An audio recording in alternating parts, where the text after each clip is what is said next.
So we are really getting into our hypotheticals and what could have beens at this point. Because a few days ago, we made a video on this YouTube channel talking about Montreal Canadiens goaltender Samuel Montembeault. And we spoke out about how he's really not been great this season. It has not been a good run for Monty. And I think a lot of Canadiens fans have started to fully internalize that. Jakub Dobeš is looking really good, my friends. Sammy Montembeault is not. And here's the thing, over the past few days, heck, even the past few weeks on social media, especially Twitter, there have been fans that have unabashedly exposed their feelings on Sammy Montembeault in a very harsh way. A lot of folks saying, yeah, this guy's really bad now. What happened? What happened to Sammy Montembeault? Oh man, he was this, he was that, now he's not good, and Jakub Dobeš is better. Of course, a lot of these tweets happen when the Canadiens are playing games with Montembeault in net, and you see fans expressing their frustration with the goals that he lets in. But this was a tweet that I saw the other day posted by William LeBlanc that I thought was really interesting. And I wanted to dive into it here. LeBlanc posted this on Twitter. The Habs, they would have had Adam Fantilli as their second-line center, if it wasn't for Montembeault, by the way. And this is where you start to look at some of the responses. You're thinking about it like, hey, wait a minute. Columbus Blue Jackets, Adam Fantilli? That guy was going to be a Canadian? What do you mean? How did Sammy Montembeault give that chance away to Columbus? What?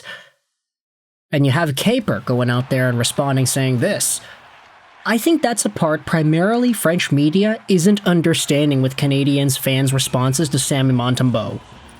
Habs fans are especially annoyed with 2025 Swiss Cheese Monty because he stole at least a dozen points in all 3 seasons that we were tanking. Don't crap the bed when it's time to compete. FFS. And that is one of these things that I think is so interesting when you remember where the Canadiens were in some of these seasons. Because yes, it is true Sammy Montembeault is not playing well right now. But when you remember the seasons when the Canadiens were doing poorly, there were a number of games where the Canadiens only got themselves 2 points or they got themselves a loser point because Sammy Montembeault was there up to the task. Montembeault in the 2023 season had a .901 save percentage in 40 games. In the 2024 season, he had a .903 save percentage in 41 games. These were seasons where the Canadiens had pretty high draft picks. In 2023, it was 5th overall. 2024, it was 5th overall. They ended up taking Reinbacher and Demidov in those first-round selections. Now, the most recent draft, they didn't have any first-round picks. Haha, because they traded him away for Noah Dobson, but this is quite the intriguing part of Canadiens history. Because the Montreal Canadiens in 2023, they were 2 picks away from drafting Adam Fantilli 3rd overall. They took Reinbacher 5th, passed up on Mishkov, and you could genuinely say that for Sammy Montembeault in 2022-2023, there were a number of games that he had where because he put up a .950 or a .960 or a .970, the Canadiens got points.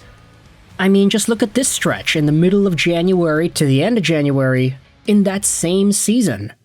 Sammy Montembeault has himself just some incredible performances over here in wins. .929 save percentage and a 4-3 win against Nashville. .947 save percentage in a 2-1 loss to the Islanders. .974 save percentage in a 2-1 win over the Rangers. .962 save percentage, 4-1 win over Winnipeg. .947 save percentage against the Toronto Maple Leafs. Sammy Montembeault was out here stealing points like it was nobody's business back in those days. And, of course, while Canadiens fans were watching the team get these wins and they watched Montembeault get these saves and play very well, it was really nice. there's a lot to cheer for there. The Habs are a rebuilding team. They weren't playing great, so when there was something to cheer for, then there was something to cheer for. But in the grand scheme of things, it's like, hey, if Samuel Montembeault was just normal, he wasn't superhuman like he was in this stretch, for example, and there are quite a few stretches where this kind of thing happened. Consistent 930-plus goaltending allows the Canadiens to win by 1 or 2 goals or something like that.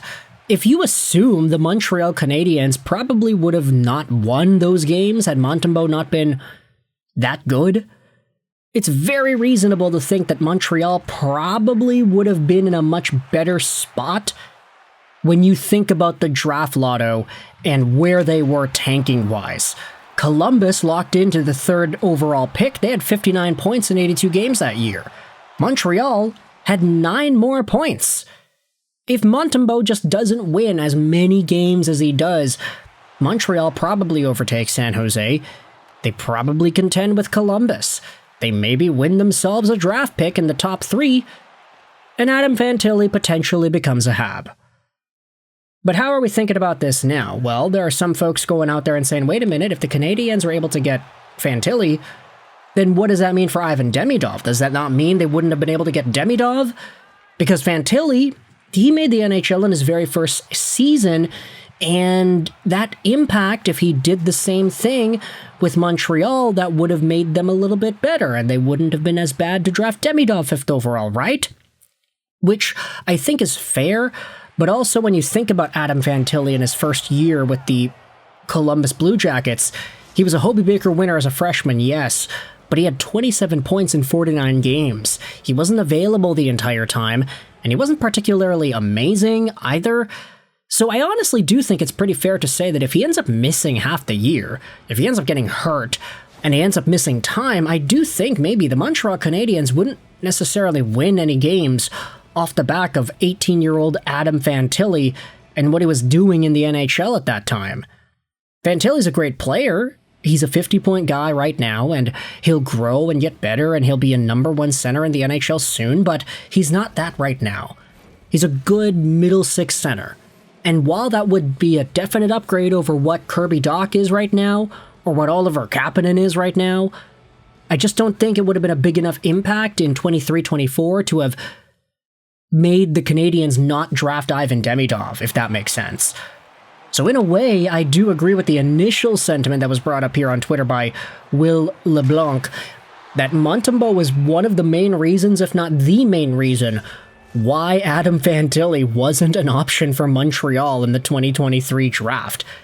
The guy was so good, he was making amazing saves, he was stealing games, and the Canadiens got better because of it. So, part of the reason why everybody's frustrated with Montembeault is like, hey, you were so good when the team was so bad, and you stopped this team from being totally in the bottom of the barrel, and now the team wants to be good, everybody wants to see the Canadiens succeed, and you're sucking at this point. What gives, man? Why could you not have been bad at that time? Why do you have to be bad now? Let me know your thoughts in the comment section below. How do you feel about this idea? Do you think Montembeault and his success directly prevented the Canadiens from getting Adam Fantilli? And do you think that if things went the opposite way, let's say Montembeault wasn't a beast in 2023, let's say the Canadiens did get the 3rd overall pick and they did select Adam Fantilli in the draft, where do you think things would be now? Would they still have Ivan Demidov? Would he be an available option for them the next year in 2024? If you enjoyed this video, feel free to hit the like button. If you didn't, the dislike button's there for you as well. But let me know in the comment section all your opinions, because comments, they help out with the algorithm. I'd really appreciate that. I hope you enjoyed this video. Sign on, and bye.